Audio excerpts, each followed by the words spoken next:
Lively viewers, welcome to another amazing episode of Animal World, Our Co-Inhabitants, the conclusion of a two-part series. Kuro, meaning black in Japanese, is the name of a wild baby starling that was rescued by Izumi Kyle in June of 1981 when she was in the 6th grade. At the time, she lived with her parents, Keiko and Yoko Izuka, and siblings Ayumi, Megumi, and Nana in Toronto, Canada. Kuro lived with the Izuka family for 19 happy years, nearly 4 times the average lifespan of a starling. In fact, at age 18, Kuro set a record by being the world's oldest living domesticated starling. When Kuro was a few months old, it was discovered he could say things like "good bird," "pretty bird," "kiss," "Kuro stay," and many combinations thereof.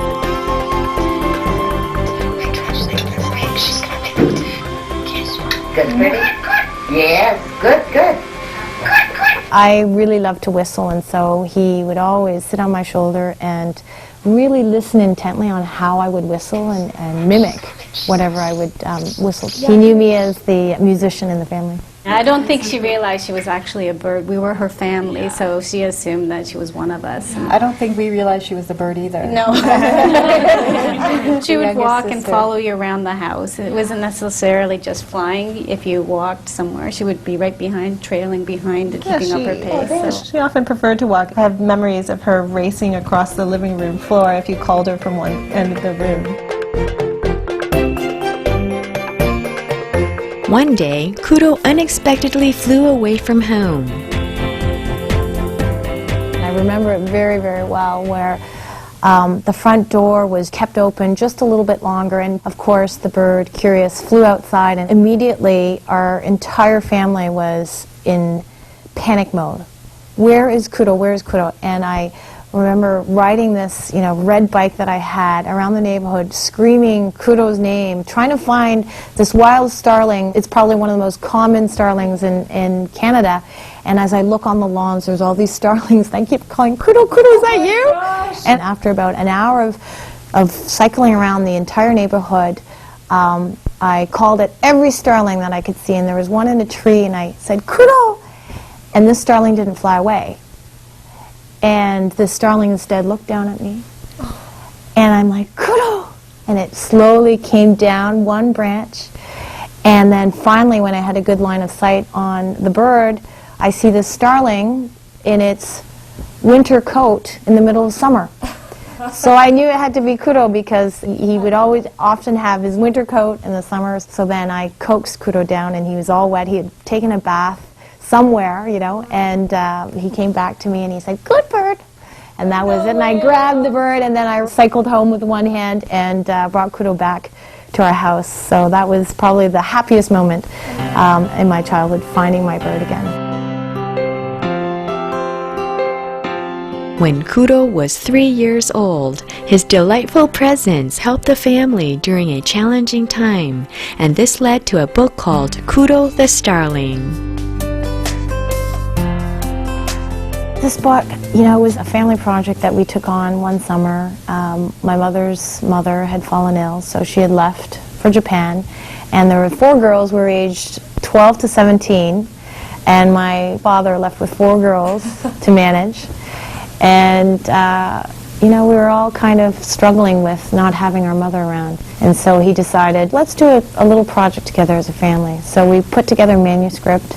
We wrote all the little stories of our experiences with Kuro, put them in little chapters, and luckily a publisher, Nelson Canada, took it on as a reader. And so it was a grade 3 reader, one of, I think, 5 books within a reading series.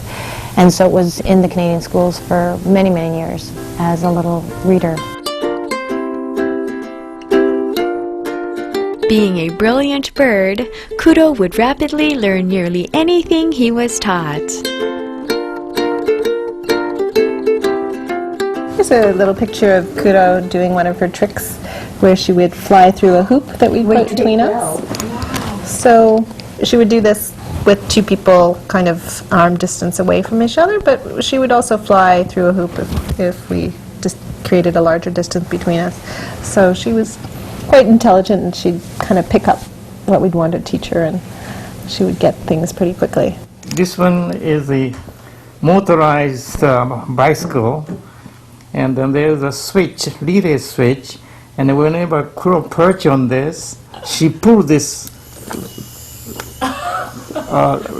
lever, and then she goes around, and and she really enjoys, as if she's driving ha ha ha ha type of.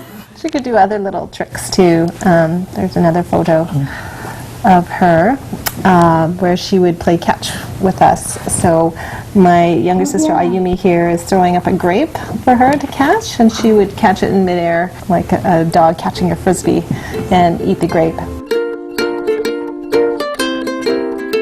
The Izuka family had other animal companions in the house, and Kuro loved them all. Two of them are so intimate each other. Great babysitter for Kuro. Kuro is babysitting guinea pig. And then I take her out in the morning, and then they're greeting each other. Guinea pig eat Kuro's food. Kuro is eating guinea pigs. And the Kuro actually loves everybody, every animal. So when he's alive, we have 3 baby starling we raise up and then let them go.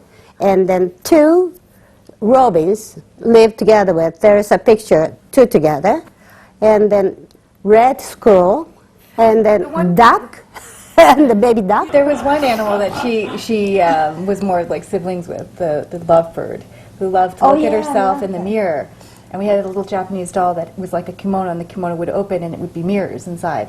So the lovebird would just love looking at itself in the mirror. And Kudo would come along and slam the door shut and then fly away, and then the lovebird would walk over again. Its beak slowly open, the mirrors up again. Kudo would come back, slam the door shut again with her beak. But they would hang out together. It was just this funny thing that Kudo would always do whenever the lovebird was looking at itself a little too much. Kudo was very mischievous at times, for sure. Very playful. Kuro lived an incredible 19 years with the Izuka family before passing away peacefully in December 2000. We asked Izumi why she believes that Kuro lived so long. Starlings in the wild, they can live anywhere from 2.5 years to, potentially 10 years. They're a very sturdy, adaptable species. I do believe, obviously, our entire family loving Kuro, and my mother staying at home and really caring for the bird. I remember many times coming home, and if there was no food for the girls, she'd be like, okay, let's just take out. But if there's something missing for the bird, she would be the first one to drive to the store and get something for the bird, make sure the bird was okay. Here are some final thoughts on Kuro. She just brought us together, and we never ever had issues with her. She gave unique experiences to each of us that only our family would understand, living with the wild animals. So it's something that we talk fondly of and that we lived through together. So it's something that we will carry for the rest of our lives, and we were very enriched by having her with us. I really appreciate Kuro.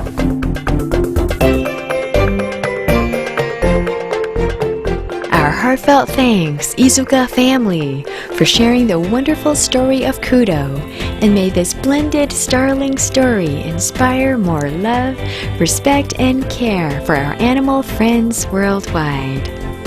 For more information on Kuro the Starling, please visit www.starlingtalk.com/kuro.htm.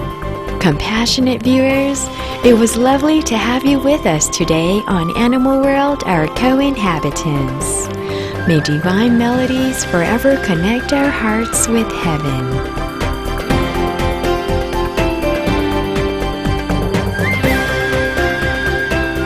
For more details, please visit www.suprememastertv.com/AW.